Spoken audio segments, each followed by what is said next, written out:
Hello everyone, it's me Clayton. I just got back from watching 1917 for my very first movie review of 2020. Directed by Sam Mendes and starring Benedict Cumberbatch, Colin Firth, and Mark Strong in small roles, but mainly a bunch of unknowns in the major players. Now, Sam Mendes, you may or may not know as the man who directed two of the James Bond films, Skyfall and Spectre.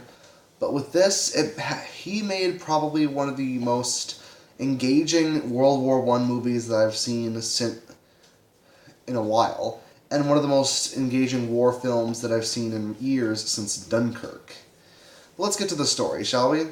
The story is about two British soldiers, Schofield and Blake, who in the year 1917 have to cross through enemy lines in order to stop an attack that the British soldiers are going to go put against the Germans.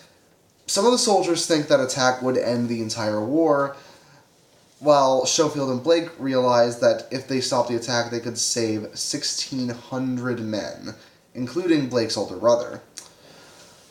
And the rest of the film is just the two of them trying to reach their location while going through traps, other soldiers, and various other things that occur during wartime.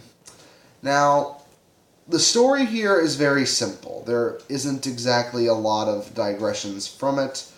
There are occasional moments where the film slows down for more emotional beats, and sometimes there are big stretches with no combat at all, but it never loses focus on the story at hand, and it's always there with the film's great atmosphere. You can hardly turn around anywhere without seeing a dead body or rats or dilapidated buildings or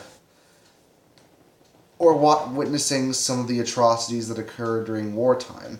And a lot of this is helped by the fact that nothing in the film was romanticized. There's no veil of fantasy to hide you from the horrors that you see. There's no clear distinction about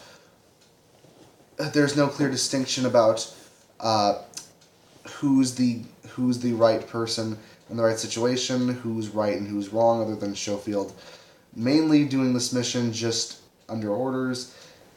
It's all portrayed extremely realistically, and because of that, it's very believable when it comes to the dangers that Schofield and Blake are in, and when it comes to how dire the situation is.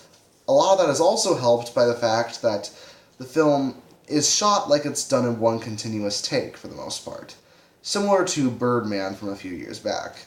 Now, I definitely felt it was very impressive to go through the whole film making it look like it's one take, with how many actors are usually on screen and with how much movement is required.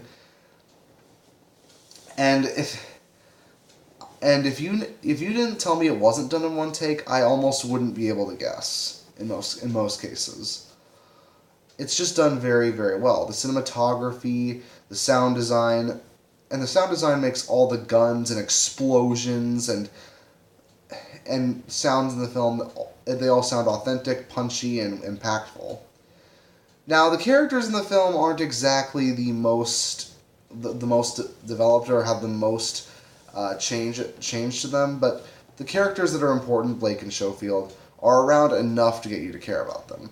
Even if they can be described as Schofield's the determined main character who doesn't think he's the right man for the job but does the job anyways, and Blake's just the guy who tells funny stories that just also happens to have a brother that's in the army with him. That's kind of the extent of the characters.